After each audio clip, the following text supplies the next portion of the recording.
always thought my 50s would be a decade of quiet desperation. You know, a slow slide into sensible shoes and early bird specials. I was bracing for a crisis. Turns out, it's more like a comedy special, and I've got a front row seat. The best part? I am writing the jokes. This isn't about giving up. It's about giving up all the junk that weighs us down. So, today, I'm sharing my best stories about shedding the baggage and societal nonsense, one laugh at a time. Before we dive in, consider hitting that like and subscribe button so we can continue to grow this channel for women over 50 who are aging gracefully, living unfiltered, want real talk, motivation, and empowerment. Let's get started. First up on the list of things I've gleefully kicked to the curb: the need to be seen. Remember in your 30s?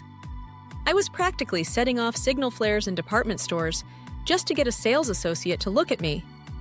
Now? It's like I've unlocked a superpower, invisibility. The other day, I'm in a packed coffee shop.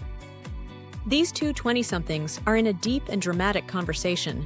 Then one of them literally leans against me to point at something, lost if I'm a load-bearing column. 10 years ago, I would have been so indignant, but 50-something me? I just stood there, sipped my latte, and eavesdropped on their insane drama about some guy named Chad. Honestly, it was better than a podcast. I've realized this invisibility isn't an insult. It's a backstage pass. I can wear whatever I want, and I can leave a party without the 30-minute goodbye tour. The freedom is intoxicating. My energy is finally my own again, instead of being spent on a performance for everyone else. Speaking of not having patience, let's talk about my tyranny of the should-haves. For decades, my life was run by them. I should have a spotless house. I should have baked organic, gluten-free cupcakes for the fundraiser. I should say yes to every committee, every favor, every single soul-sucking request that landed in my inbox. My breaking point came last year with an email asking me to volunteer for a neighborhood car wash. It had a 3-page attachment detailing the strategic soap distribution and water allocation protocol. I'm not kidding.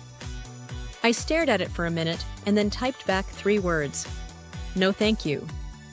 No excuse, no apology. It felt like a jailbreak. Now, I'm a professional quitter. I quit trying to look 30. I've quit feeling guilty for a sink full of dishes. I've quit toxic friendships that felt like an energy vampire's all-you-can-eat buffet. Getting rid of the should-haves shows you what actually brings you joy. And I can promise you, it's usually not a strategically soaped-up minivan. And finally, let's talk about my brain. It seems to have retired from its job as a reliable filing cabinet and launched a new career in improv comedy. You know the bit. You walk into a room with absolute purpose, stop dead in your tracks, and have no earthly idea why you're there. The panic used to hit me. Was this it? The beginning of the end? Forgetting a word mid-sentence isn't a senior moment. It's not a signal to seek out the senior living options. It's about learning to laugh about it and go with the flow. When you stop fighting time and start seeing how absurd it all is, life gets infinitely better. See, this decade isn't a crisis, it's an awakening. The old idea of a midlife crisis is being challenged by research showing that for many, happiness and well-being follow a U-shaped curve, with satisfaction often declining in early midlife before rising again through the 50s and beyond. It's that moment you realize letting go isn't about losing.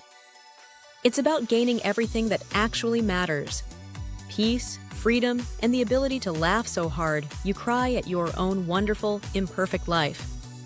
All those laugh lines we were taught to hate, we earned them. They are proof that we've survived and, dare I say, actually enjoyed the ride. We spent decades collecting all that baggage, and now we get to spend the next few decades gleefully tossing it out on the side of the road. So, what about you? What's the first should-have you joyfully kicked to the curb when you realized you didn't have to do anymore? Let me know in the comments. I'm always looking for new things to quit. And if any of this made you feel seen, or just made you laugh, hit that subscribe button. Let's stop caring about the small stuff and start celebrating the freedom that comes with aging gracefully. Thanks for watching. I look forward to seeing you in the next video.